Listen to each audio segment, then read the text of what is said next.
Assalamualaikum warahmatullahi wabarakatuh. Yang terhormat Ibu Devi Ristian Oktavia selaku dosen pengampu mata kuliah Swamedikasi.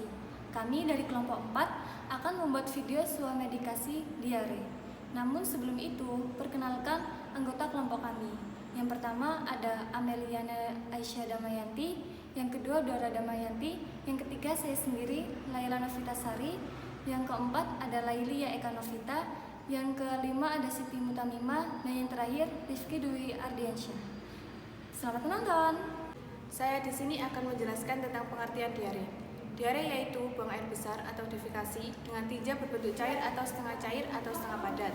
Kandungan air tinja lebih banyak dari biasanya, lebih dari 200 gram atau 200 ml per 24 jam, dengan frekuensi lebih dari 3 kali per hari. Biasa disertai atau tanpa lendir dan darah. Untuk klasifikasinya akan dijelaskan oleh Siti Mutamima.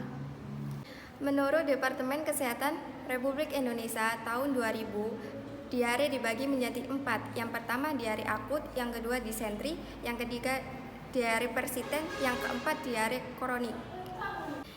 Diare akut yaitu diare yang berlangsung kurang dari 14 hari, umumnya kurang dari 7 hari. Akibat diare adalah dehidrasi, sedangkan dehidrasi merupakan penyebab utama kematian bagi penderita diare. Yang kedua, disentri, yaitu diare yang disertai darah dalam tinjanya. Akibat disentri adalah anoreksia, penurunan berat badan dengan cepat, kemungkinan terjadinya komplikasi pada mukosa. Yang ketiga, diare persisten, yaitu diare yang berlangsung lebih dari 14 hari secara terus-menerus. Akibat diare persisten adalah penurunan berat badan dan gangguan metabolisme. Yang terakhir, diare kronik, diare yang berlangsung lebih dari 15 hari dengan etiologi atau penyebab yang beraneka ragam.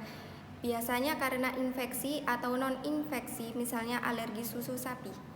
Selanjutnya, etiologi dan gejalanya akan disampaikan oleh Ameliana.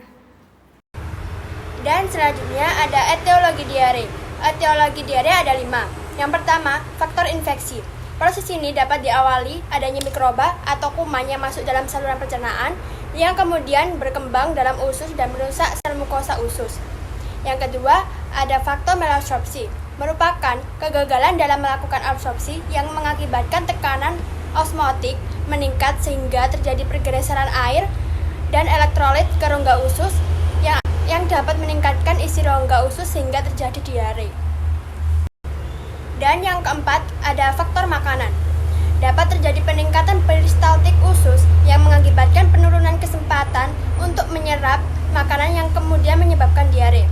Yang keempat, ada faktor psikologis. Keadaan psikologis seseorang dapat mempengaruhi kecepatan pergerakan peristaltik usus yang akhirnya mempengaruhi proses penyerapan makanan yang dapat menyebabkan diare. Dan yang terakhir ada faktor obat-obatan. Obat-obat yang mempengaruhi diare diantaranya ada antibiotik dan antacid. Selanjutnya ada gejala diare. Gejala diare ada 4. Yang pertama, buang air besar dengan konsistensi lembek atau cair. Yang kedua, muntah. Yang ketiga, demam. Dan yang keempat atau yang terakhir, gejala dehidrasi. Terapi farmakologi obat diare. 1. Enterostop. Indikasinya untuk mengurangi keluhan diare non-spesifik.